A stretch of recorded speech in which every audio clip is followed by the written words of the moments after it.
Hi friends, வாங்க இன்றைக்கி நம்ம என்ன பார்க்க போகிறோம்னு பார்த்தீங்கன்னா, தட்டை எப்படி செய்கிறதுன்னு சொல்லிட்டு பார்க்க போகிறோம். இது பேர் வந்து தட்டை முறுக்கு எள்ளடை ஓட்டை வடைன்னு சொல்லுவாங்க. எப்படி செய்கிறதுன்னு சொல்லிட்டு பார்க்கலாம் வாங்க. நான் அதுக்கு 1/4 கிலோ போல் பச்சரிசி மாவு எடுத்திருக்கேன்.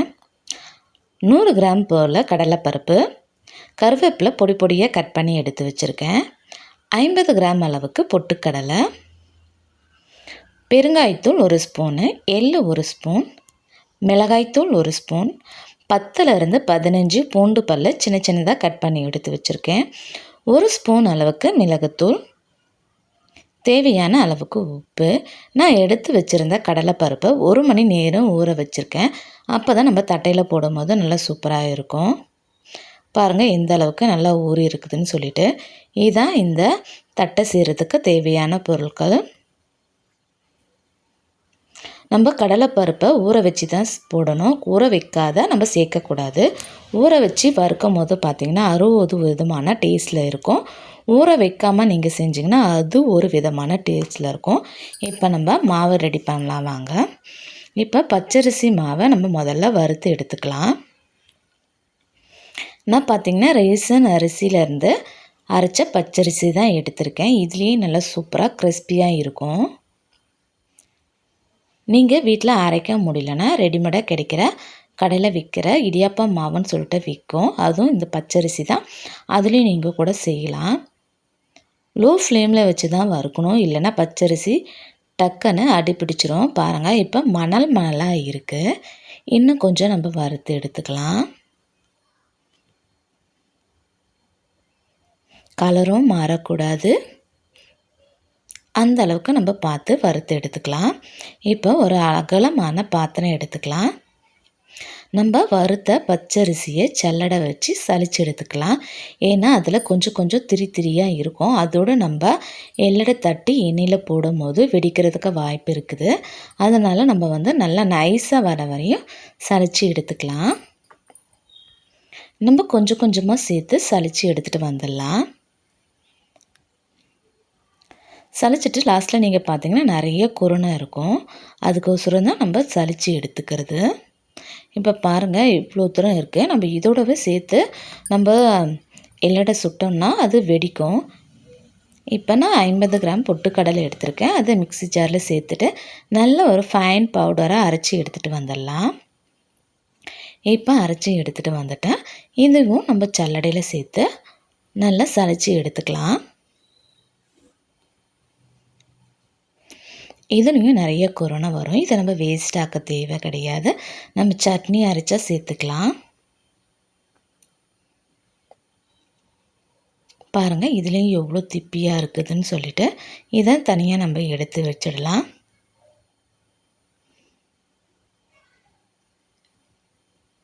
இப்போ தேவையான அளவுக்கு உப்பு, 1 ஸ்பூன் அளவுக்கு எள்ளு, 1 ஸ்பூன் அளவுக்கு மிளகுத்தூள், கட் பண்ணி வச்சுருந்த பூண்டு பற்கள், காரத்துக்கு ஏற்ப மிளகாய் தூள் சேர்த்துக்கலாம். நீங்கள் சில்லி ஃப்ளேக்ஸ் கூட சேர்த்துக்கலாம். இதுக்கு பதில் 1 ஸ்பூன் அளவுக்கு பெருங்காயத்தூள்,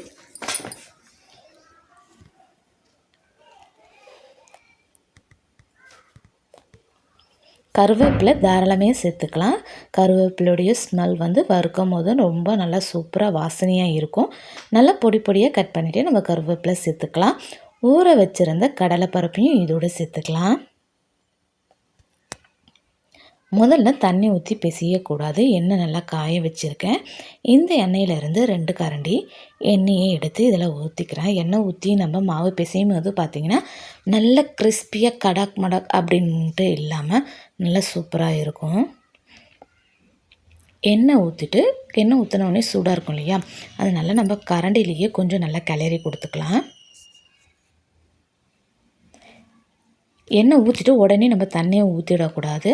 எண்ணெய் ஊற்றிட்டு நல்லா கலந்துட்டு அதுக்கப்புறம் தான் நம்ம வந்து தண்ணி ஊற்றி கொஞ்சம் கொஞ்சமாக பிசையணும். ஒரேடியாகவும் தண்ணி ஊற்றி பிசையக்கூடாது. இப்போ எல்லாமே கலந்தாச்சு. இப்போ நம்ம வந்து கையில் கொஞ்சம் கலரி கொடுத்துக்கலாம். கலரி கொடுத்துட்டு நம்ம கொழுக்கட்டை கையில் பிடிக்கிற மாதிரி வரும் பாருங்கள். அந்த மாதிரி பிடிச்சு பார்க்கணும். அந்த மாதிரி பிடிச்சு வந்துச்சுன்னா இது கரெக்டான பக்குவத்தில் நம்ம வந்து எல்லாத்தையும் கலந்துருக்கோம்னு அர்த்தம். நீங்கள் கொஞ்சம் டேஸ்ட் பார்த்துட்டு உப்பு போதும்னா விட்டுடுங்க. உப்பு பத்தலைன்னா கொஞ்சம் சேர்த்துக்கோங்க. நான் ஏற்கனவே சேர்த்த உப்பு எனக்கு கரெக்டாக இருந்துச்சு. இப்போ நம்ம நல்லா உதிரியாக பிடிச்சு எடுத்துக்கலாம். இப்போ பார்த்திங்கன்னா கொஞ்சம் கொஞ்சமாக நம்ம தண்ணி சேர்த்து ஒரு சப்பாத்தி மாவு பதத்துக்கு நம்ம பிசைஞ்சு எடுத்துக்கலாம்.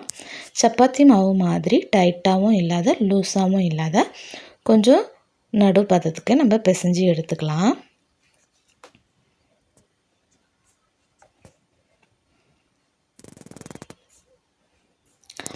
இது வந்து பார்த்திங்கன்னா நீங்கள் மாவு ரெடி பண்ணிட்டீங்கன்னா ஒரு 10 நிமிஷத்தில் நம்ம செஞ்சிடலாம். சூப்பராக 1 மாதம் ஆனாலும் கெட்டு போகாத அளவுக்கு இருக்கும். கொஞ்சம் கொஞ்சமாக நம்ம தண்ணி ஊற்றி பிசையலாம். ஒரேடியாக ஊற்றுனீங்கன்னா தண்ணி அதிகமாகிடும். ஒன்று போல் எல்லாத்தையும் நம்ம திரட்டி பிசைஞ்சு எடுத்துகிட்டு வந்துடலாம். இந்த டிஷ் ரொம்ப செய்கிறது ஈஸி தான். நீங்கள் கண்டிப்பாக ட்ரை பண்ணி பாருங்கள். சமையல் தெரியாதவங்க கூட இதை கண்டிப்பாக செய்யலாம். இப்போ நான் எல்லா மாவையும் திரட்டி எடுத்துகிட்டு வந்துட்டேன். பாருங்கள் எந்த அளவுக்கு தான் இருக்கணும். ரொம்ப டைட்டாகவும் இல்லாமல் லூஸாகவும் இல்லாமல் கரெக்டாக இந்த மாதிரி இருந்தால் கரெக்டாக இருக்கும். இது மேலே கொஞ்சம் எண்ணெய் தெளித்து அமுத்து விட்டுக்கலாம். ஏன்னா காஞ்சி போகாத இருக்கும் அரிசி மாவு. இப்போ நம்ம கொஞ்சம் கொஞ்சமாக எடுத்து சின்ன சின்ன உருண்டைகளையாக திரட்டி எடுத்துக்கலாம். உங்களுக்கு எந்த சைஸில் தட்டை தேவையோ அந்த சைஸில் நீங்கள் வந்து திரட்டி எடுத்துக்கோங்க. இப்போ நான் கொஞ்சம் கொஞ்சமாக பால் சைஸில் உருட்டி எடுத்துகிட்டு வந்துட்டேன். இது வந்து நார்மல் சைஸு. உங்களுக்கு சின்னதாக வேணும்னாலும் சின்னதாக, பெருசாக வேணும்னாலும் பெருசாக. நான் இன்றைக்கி வாழை இலை எடுத்துக்கிறேன். வாழை இலையில் கொஞ்சம் போல் எண்ணெய் தடவிக்கலாம்.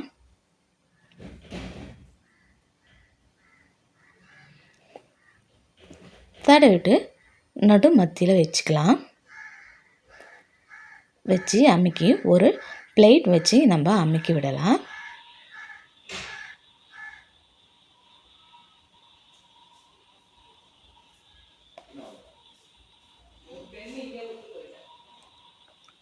இப்போ சூப்பரான தட்டை ரெடி ஆகிடுது. நம்ம வறுக்கிறதுக்கு தேவையான அளவுக்கு எண்ணெய் ஊற்றி நம்ம தட்டையை தட்டி அதில் போட்டு பொரித்து எடுத்துடலாம். நீங்கள் வாழை இலை கிடைக்கலன்னா எண்ணெய் கவர்லேயும் நீங்கள் இந்த மாதிரி தட்டி சேர்த்துக்கலாம். ஒரு தட்டையை நம்ம இது மாதிரி தட்டி நம்ம எண்ணெயில் போட்டு பொரித்து எடுத்துகிட்டு வந்துடலாம். பாருங்கள் ஷேப் நல்லா அவ்வளோ சூப்பராக இருக்குதுன்னு சொல்லிவிட்டு இப்போ நான் எல்லாத்தையும் தட்டி இதில் போட்டு எடுத்துக்கிறேன்.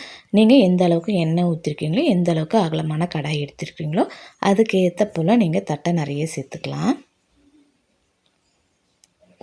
இது வந்து ஹை ஃப்ளேமில் வறுக்கக்கூடாது. லோ ஃப்ளேம்லேயும் மீடியம் ஃப்ளேம்லேயும் தான் வச்சு வறுக்கணும். ஏன்னா ஹை ஃப்ளேமில் வச்சு வறுத்திங்கன்னா மேலே கலர் வந்துடும், உள்ளே நல்லா வேகாது. அதனால் நீங்கள் பொறுமையாக வறுத்திங்கன்னா இது வந்து ரொம்ப நல்லா கிறிஸ்பியாக சூப்பராக இருக்கும். வச்சு சாப்பிட்றதுக்கு நல்லா இருக்கும். இது பார்த்திங்கன்னா பசங்களுக்கு ஸ்நாக்ஸாகவும் கொடுத்து அனுப்பலாம். யாராவது வீட்டுக்கு நம்ம விருந்தாலேயே போகிறோன்னா அவங்க வீட்டுக்கு நம்ம செஞ்சு எடுத்துகிட்டு போய் நம்ம கையால் செஞ்சால் ஒரு திருப்தியோடு அவங்களுக்கு கொடுக்கலாம்.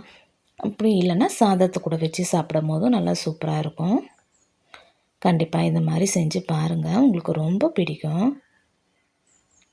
இப்போ பார்த்திங்கன்னா ஒரு சைடு வெந்துடுச்சு. நம்ம இன்னொரு சைடு திருப்பி விட்டுக்கலாம். பார்க்கும் போது எந்த அளவுக்கு கிறிஸ்பியாக இருக்குதுன்னு சொல்லிட்டு உங்களுக்கு கண்டிப்பாக தெரியும்.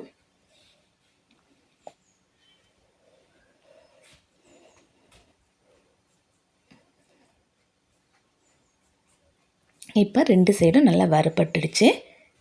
நம்ம இப்போ எடுத்துடலாம். பார்க்கும் போதே பாருங்கள் எவ்வளோ கலர்ஃபுல்லாகவும் எவ்வளோ கிறிஸ்பியாகவும் இருக்குதுன்னு சொல்லிட்டு உங்களுக்கு தெரியும். அந்த பூண்டு, கடலைப்பருப்பு, கருவேப்பிலைலாம் எப்பயும் மேலே அழகாக தெரியுது பாருங்கள். எண்ணெயை நல்லா வடிகட்டிட்டு நம்ம எடுத்துடலாம்.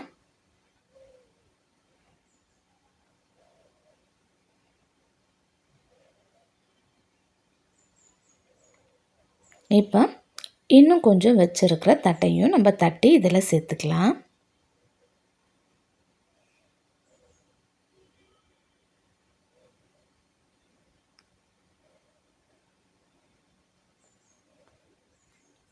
நான் 1/4 கிலோ போல் அரிசி மாவு எடுத்திருந்தேன். அதில் வந்து எனக்கு 50 தட்டைக்கு மேலே கிடச்சிச்சு. நம்ம கடையில் வாங்கினாலும் அது எத்தனை வாட்டி யூஸ் பண்ணால் எண்ணெயில் செஞ்சதுன்னு நம்மளுக்கு தெரியாது. அப்புறம் எப்படி சுத்தமாக செஞ்சதுன்னு தெரியாது. நம்மளுக்கு முடிஞ்ச வரை வீட்டில் செஞ்சு பசங்களுக்கு கொடுங்க. இப்போ இன்னொரு பேட்சும் ரெடி ஆகிடுது. இப்போ சூப்பராக ரெடி பண்ணியாச்சு பாருங்கள். எவ்வளோ கிறிஸ்பியான தட்டை நம்ம வீட்லேயே செஞ்சிட்டோம். இதை கண்டிப்பாக ஸ்டோர் பண்ணி வச்சிங்கன்னா 1 மாதம் வரைக்கும் கெட்டு போகாத இருக்கும். நான் உடச்சி காட்டுறேன் பாருங்கள். எவ்வளோ நல்லா கிறிஸ்பியாக உடையுதுன்னு சொல்லிட்டு நல்லா பொறன்னு சூப்பராக இருக்கும். ஏன்னா நீங்கள் ட்ராவல் பண்ணிவிட்டு வெளியூர் போனீங்கனாலும் இது மாதிரி செஞ்சு எடுத்துகிட்டு போகலாம். சூப்பராக இருக்கும். கண்டிப்பாக இந்த மாதிரி ட்ரை பண்ணி பாருங்கள். இந்த வீடியோ உங்களுக்கு பிடிச்சிருக்கும் நம்புகிறேன். பிடிச்சிருந்தால் லைக் பண்ணுங்கள், கமெண்ட் பண்ணுங்கள், ஷேர் பண்ணுங்கள், சப்ஸ்கிரைப் பண்ணுங்கள்.